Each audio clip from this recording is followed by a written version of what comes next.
Waalaikumsalam warahmatullahi wabarakatuh. Jadi kami dari kelompok 2 ingin mempresentasikan hasil dari diskusi kami yang berjudul Implementasi Pemikiran KLC Dewantara pada Konteks Sosial Budaya. Yang beranggotakan 6 orang. Yang pertama Muhammad Zamani, yang kedua Anita Wahyu Widiawati, yang ketiga Asna Nur Rahma, yang keempat Muhammad Faruk Al-Rashid, yang kelima Desi Husnul Khotimah, yang keenam Merita Lusianti. Sebelum kita masuk ke bahasan lebih lanjut, alangkah baiknya kita harus mengenal dari Ki Hajar Dewantara sendiri itu siapa. Pasti sebagai lulusan dari pendidikan pasti mengenal Ki Hajar Dewantara. Tidak hanya dari lulusan pendidikan, pasti semua masyarakat Indonesia harusnya mengenal Ki Hajar Dewantara.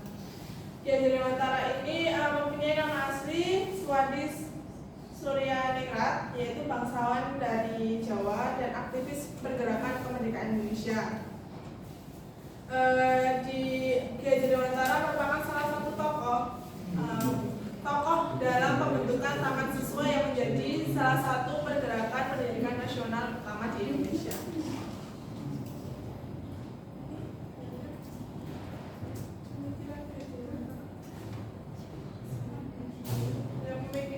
Jadi di sini ada beberapa pemikiran dari Ki Hajar Dewantara. Mohon maaf saya izin untuk duduk.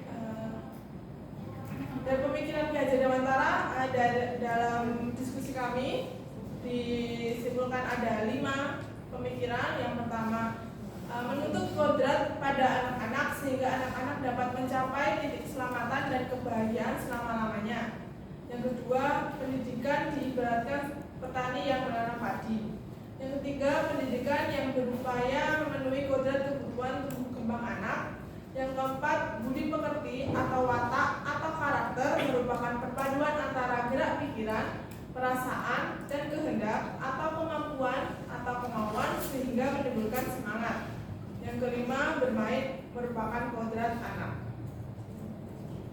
Selanjutnya akan dijelaskan oleh Saudara Faruk. Oke, untuk selanjutnya yaitu tentang pemikiran Ki Hajar Dewantara. Dalam hal ini yaitu membedakan antara pengajaran dan pendidikan. Dalam pengajaran adalah proses transfer ilmu yang bermanfaat, kemudian yang dalam pendidikan merupakan menuntun agar anak bisa mencapai kemandirian sesuai kodratnya. Pendidikan ini merupakan kesemaian kebudayaan dan kemanusiaan. Nah, maka dari itu peran kita sebagai guru itu sangat penting di dalam pendidikan.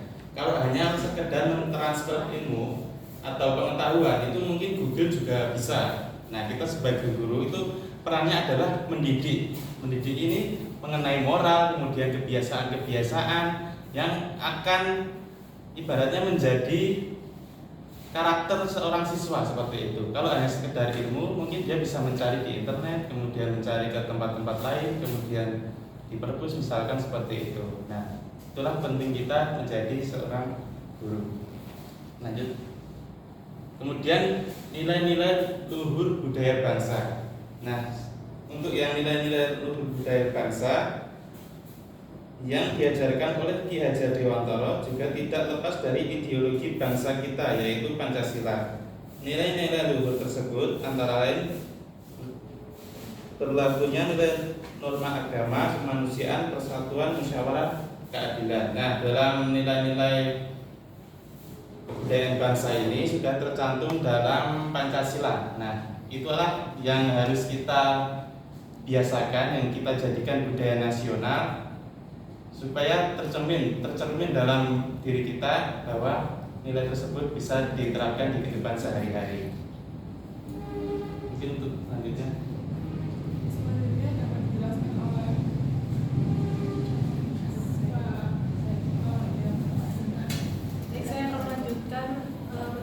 Yaitu ada kekuatan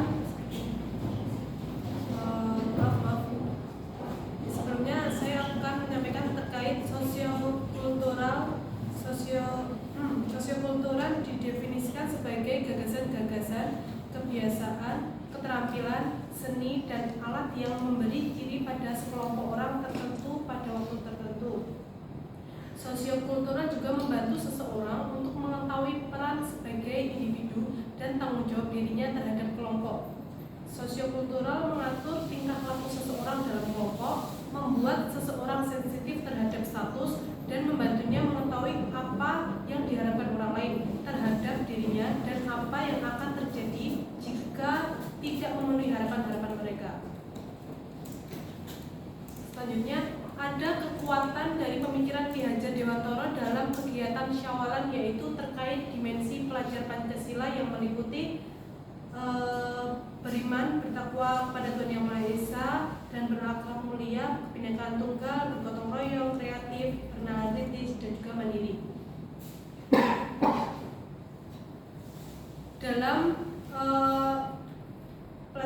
Dalam profil pelajar Pancasila yang pertama, yaitu beriman, bertakwa kepada Tuhan Yang Maha Esa, dan berakhlak mulia, yang memahami ajaran agama dan kepercayaan serta menerapkan pemahaman tersebut dalam kehidupan sehari-hari, dapat ditemukan dalam kegiatan ziarah. Kalau diterapkan dalam pembelajaran di kelas, yaitu selalu berdoa sebelum dan sesudah pembelajaran serta memberi salam. Kemudian yang nomor 2 yaitu kebinekaan global dalam kegiatan stand atau galeri pameran hasil produk masyarakat lokal, berbagai pertunjukan seni dan juga budaya. Kalau dalam penerapan di kelas, yaitu perwujudan hasil karya peserta didik yang sangat beragam. Kemudian yang nomor 3, gotong royong dalam kegiatan pawai budaya yang dilakukan secara bersama-sama. Kalau penerapan dalam kelas, yaitu pelaksanaan regu piket kelas. Kemudian yang keempat ada mandiri, siswa menyelesaikan tugas dengan penuh tanggung jawab. Nomor 5, bernalar kritis, mampu memproses informasi, membangun keterkaitan antara berbagai informasi, menganalisis informasi, serta mengevaluasi dan juga menyimpulkan. Yang keenam ada kreatif, dalam kegiatan pawai budaya, stand atau galeri pameran hasil produk masyarakat lokal, berbagai pertunjukan seni dan juga budaya. Kalau dalam penerapan di pembelajaran, siswa dapat membuat karya peserta didik yang kreatif sesuai dengan materi yang diajarkan. Berikutnya akan disampaikan oleh Baik, di sini kelompok kami mengambil contoh konteks sosiokultural di daerah, yakni Grebek Sawalan. Jadi konteks sosiokultural di daerah yang sejalan dengan pemikiran Ki Hajar Dewantara, yaitu budaya Sawalan yang dilaksanakan setahun sekali pada hari ke-7 setelah Idul Fitri. Dalam kebudayaan Syawalan terdapat berbagai kegiatan budaya. Yang pertama ada ziarah makam leluhur, kemudian ada pawai budaya, ada pertunjukan seni dan budaya, dan yang terakhir ada stand atau galeri hasil produk lokal. Selanjutnya dalam nilai Syawalan tersebut, nilai budaya dalam kegiatan Syawalan yang pertama ada nilai religius atau agama, kemudian kedua ada estetika atau keindahan, yang ketiga ada kemandirian, yang keempat kerjasama atau gotong royong, yang kelima menghargai perjuangan leluhur, dan yang terakhir mempertahankan budaya lokal. Dari budaya Syawalan akan menumbuh kembangkan nilai yang sejalan dengan pembelajaran dari filosofi Ki Hajar Dewantara, antara lain yang pertama mental merdeka, kemudian mengikuti perkembangan zaman, yang ketiga tidak bertentangan pada nilai-nilai kemusuhan, kemanusiaan, yang keempat perkembangan budi pekerti, dan yang terakhir pelestarian budaya daerah. Selanjutnya akan dijelaskan oleh rekan saya. Baiklah, saya izin melanjutkan terkait implementasi ini sosio-kultural dalam konteks penguatan karakter peserta didik. Nah, salah satunya itu tadi kan disampaikan bahasanya nilai luhur itu kan juga tertuang dalam Pancasila, yang salah satunya itu terkait nilai agama. Nah, di sekolahan baik itu di negeri ataupun swasta sudah sering diterapkan bahwasanya peserta didik itu di jam pertama itu dipimpin oleh ketua kelas yang di situ juga didampingi oleh guru untuk melakukan doa terlebih dahulu sesuai dengan agama dan kepercayaan masing-masing. Nah, di sini kegiatan pembiasaan tersebut ini sesuai dengan penanaman nilai luhur yang berkaitan dengan adanya ketuhanan. Kemudian yang selanjutnya pembiasaan yang sering dilakukan juga di sekolahan ataupun dalam kehidupan sehari-hari. Nah ini siswa itu biasanya ketika datang pertama kali berangkat ke sekolah itu kan bapak ibu guru ada yang menyambut di depan. Nah seperti itu. Nah biasanya di awal itu ketika datang siswa pun bersalaman dengan bapak ibu guru. Kalau yang putra dengan yang bapak, yang putri dengan yang ibu guru. Nah mereka sambil mencium tangan guru-guru mereka. Nah ini sebenarnya juga dikaitkan dengan budaya 5S yang sering dilakukan di sekolah. Jadi bukan hanya sopan dan santun tadi yang mencium tangan dari ahli ilmu yang mereka datangi seperti itu. Nah ini termasuk ke dalam nilai luhur budaya bangsa yang berkaitan dengan manusia yang adil dan juga beradab. Selanjutnya akan disampaikan oleh rekan saya. Selanjutnya yaitu implementasi sosiokultural atau nilai-nilai luhur budaya di sekolah. Implementasi pembelajaran sosiokultural dalam pendidikan itu dapat dilakukan melalui pengenalan dan pendekatan secara langsung terhadap budaya lokal di Indonesia. Nah, salah satu contohnya itu adalah Batik Solo yang merupakan kearifan lokal dari kota Surakarta. Sekolah yang sudah menerapkan kurikulum merdeka wajib melakukan pembelajaran berbasis proyek dengan mengusung tema kearifan lokal. Salah satu SMA negeri di Solo yaitu SMA Negeri 1 Surakarta membuat seni batik jemputan. Kegiatan tersebut dilaksanakan setiap hari Selasa sampai Rabu pada 1 jam pelajaran. Yang selanjutnya yaitu di SMAN Negeri 6 Surakarta juga mengambil tema kearifan lokal dalam penerapan kurikulum merdeka, yakni peserta berkarya dalam bentuk poster budaya, pameran makanan tradisional, praktik permainan tradisional, dan pada puncaknya yaitu gelar karya kesenian seperti lagu dolanan, ketoprak, tarian, dan lagu tradisional. Nah, dengan begitu para siswa akan mengetahui keberagaman budaya dan menumbuhkan perasaan memiliki serta mencintai budaya mereka. Ilmu sosiokultural menjadi karakteristik dalam mengembangkan materi ajar pendidikan karakter sesuai dengan pemikiran Ki Hajar Dewantara. Tujuannya supaya anak-anak muda itu tidak melupakan keunggulan nilai luhur yang terdapat pada budaya daerah mereka.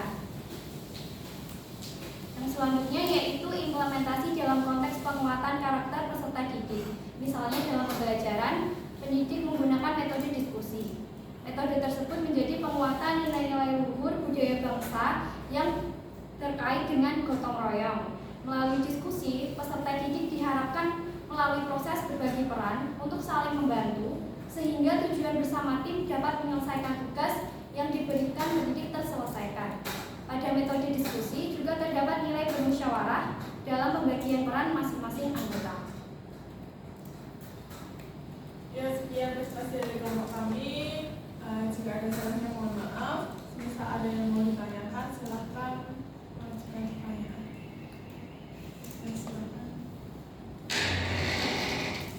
Terima kasih kelompok ini sudah memberikan contoh implementasinya ya bagi masyarakat ataupun di sekolah ya, bahkan di SMA 1 dan SMA 6. Nah, yang menjadi pertanyaan saya di sini ada implementasi sosiokultural pada masyarakat yang kemudian diterapkan di sekolah. Salah satunya tadi ada sawalan ya. Sawalan ini mungkin bisa diceritakan lagi bagaimana sih konteks utama untuk pembelajaran Ki Hajar Dewantara ini, kemudian apa yang menjadi poin penting atau utama dari sawalan ini. Terima kasih.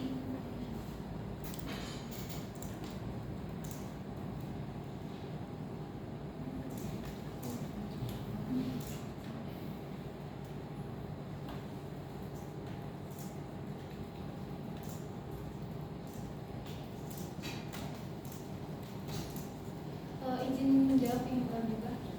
Yang kan di dalam kegiatan Syawal itu ada yang pertama ziarah makam leluhur, kemudian pawai budaya, pertunjukan seni budaya, dan stand galeri ya. Yang pertama itu ada ziarah makam leluhur. Jadi di ziarah makam leluhur ini yang bisa kita ambil itu kita bisa menceritakan sejarah.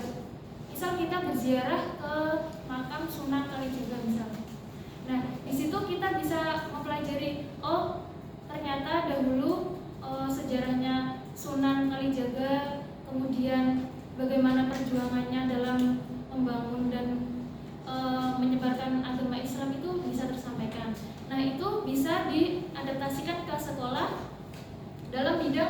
ziarah. Nah, jadi kalau ziarah makam leluhur tadi bisa menjadi salah satu kayak outing kelas lah istilahnya kayak outing kelas gitu. Mungkin ada yang mau nanya?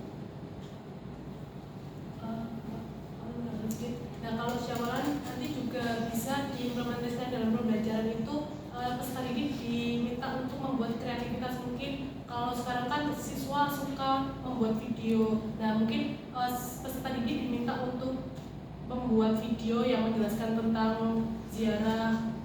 Misal mereka datang ke makam Sunan siapa seperti itu, kemudian dibuat video dan mungkin di share di sosial media seperti aktivitas yang mereka sukai, yaitu berhubungan dengan sosial media seperti itu.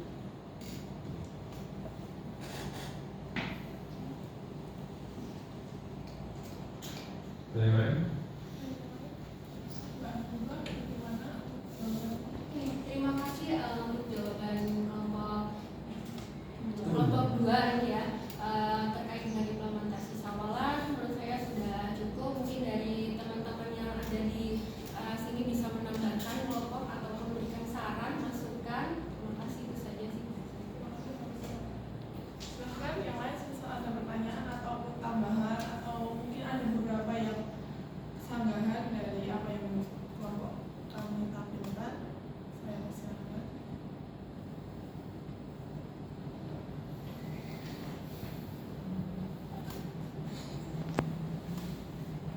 Ini belum ada deh. Oke. Jadi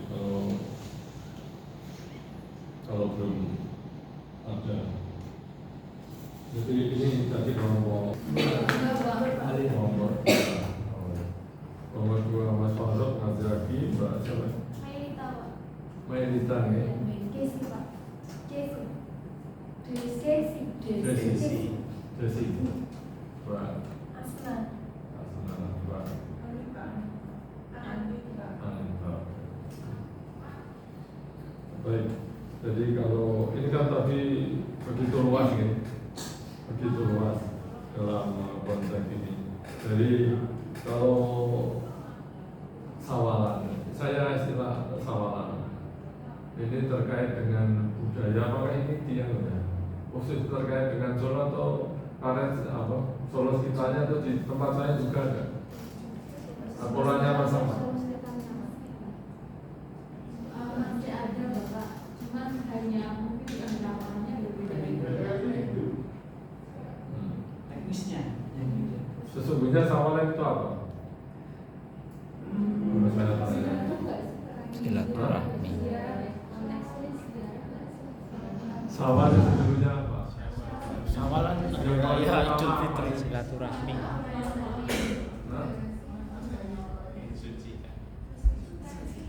khususnya apa namanya ya? Silaturahmi. Jalan atau halal jalan. Jadi tekanannya itu di mana gitu ya? Saya tidak tahu dalam konteks ini begini. Kan itu antara Lebaran Idul Fitri kan gitu ya. Itu konteksnya kan silaturahim. Ya. Maaf memaafkan. Itu intinya kan rangkaian adalah Idul Fitri ya, Lebaran Idul Fitri. Karena ada Lebaran Idul Adha kan. Bagi orang Madura kan Idul Adha. Tapi bagi orang yang lain itu adalah Lebaran ya, Idul Fitri. Jadi hari raya, hari liburnya kan hari Lebaran Idul Fitri ya, bukan samaran ya. Dalam mengenai saya untuk menunjukkan menempatkan itu. Karena ini kan sudah menjadi budaya nasional dan kemudian hari raya kan, hari yang libur kan. Nah itu yang hari libur itu karena samaran atau karena Lebaran dalam konteks penamaan. Lebaran. Ya, itu yang pertama. Karena itu kan budaya itu sudah mendunia. Indonesia kemudian dikenal oleh dunia, sama saja ya. Bukan sawalannya gitu. Nah, itu di mana ada nilai sosial budaya yang tinggi gitu. Orang itu bersilaturahmi, orang mau saling memaafkan, saling menyapa kan itu kan, untuk bisa juga hormat pada orang tua, pada masyarakat, sehingga terbentuk komunitas itu tetap terjalin walaupun di Jawa. Bahkan yang bukan orang Jawa, orang Sumatera, pulang Sumatera kan, orang Sulawesi yang kan kayak gitu kan, itu satu budaya lokal yang kemudian menasional dan itu sudah dikenal oleh dunia karakter ini, ya kan? Jadi nilainya apa gitu ya? Nilainya silaturahmi kan, silaturahmi untuk saling menyatu, saling membantu, kemudian ada nilai ekonomi kan? Dalam konteks itu, dan itu banyak nilainya. Kemudian kalau yang saya tangkap, yang kedua itu kan setelah ada ekonomi kreatif sebagai program, maka setiap aktivitas di daerah itu kemudian dikembangkan menjadi momentum untuk acara wisata. Dan itu lebih ke wisata. Iya. Oke. Nah kemudian yang kita mau artinya kan oke, aktivitasnya oke, kemudian tapi nilai-nilai apa sih sebenarnya itu? Saya tanyakan itu sudah muncul, oh ya ini sudah ada lebaran Idul Fitri atau Natal jalan ya. Nah, itu kemudian muncul nilai apa itu? Nilai yang bukan nilai besar ya. Nilai besar. Kemudian kalau dikaitkan dengan Ki Hajar Dewantara, nilai apa sih yang sebenarnya yang perlu di momentum? Ada enggak nilai orang-orang di Eropa atau di Arab untuk bisa saling merekatkan silaturahmi, untuk merekatkan dalam konteks yang masif gitu. Kan masif deh. Orang untuk saling menghargai, saling memaafkan, saling minta maaf saja. Kan sebenarnya tidak begitu kalau tidak mungkin, tapi itu kan momentum di mana orang itu bebas untuk mengambil kesalahan, menghargai orang, bersilaturahmi ke tokoh orang tua. Di zaman yang kita sudah berbasis TPS mana kan? Bagi kan tidak berlaku. Uang itu mudah sekali kan membantu. Oh ini keluarga ini harus terdidikan dan sebagainya, dia harus merasakan membantu orang yang dalam bentuk gerakan yang masif. Artinya kemudian nilai apa? Kalau saya nilai apa yang